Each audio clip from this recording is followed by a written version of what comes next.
sa nhà yul bo nó nhà mình đây quả sao là nó quả sao quả nó yul bo nè quả nó nhà mình đây thì nhà có quả nó yul đi về quả để pi pi pi pi pi yul ra này là yul quay kỳ ngon ngon lên chú sao quả nó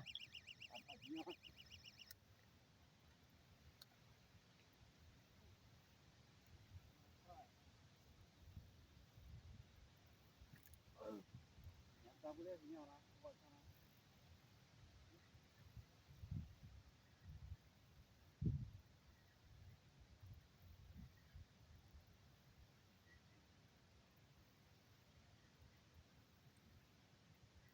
phải mà ra là bộ quả sao là nó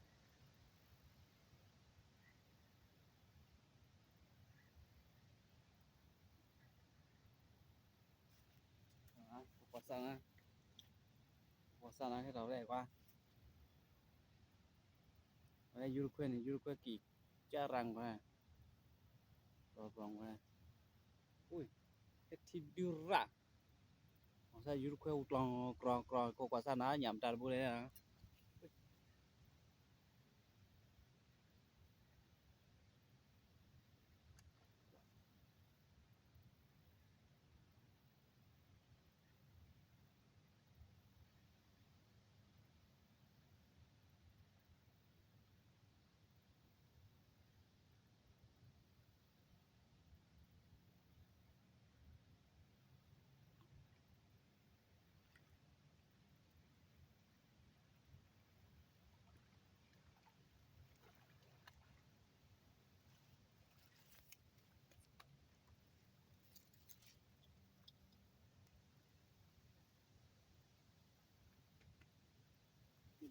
bốn là nhà cô lên mua này quay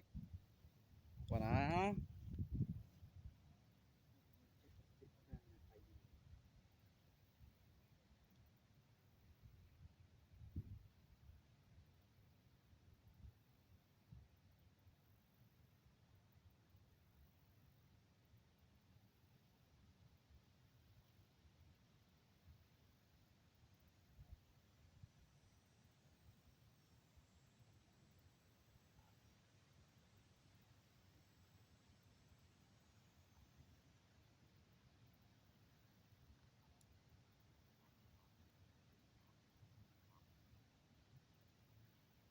chủ xịt cái là tất thử rồi là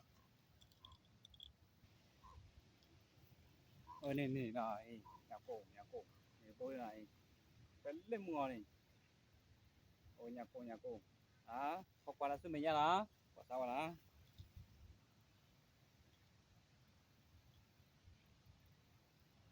này bố nữa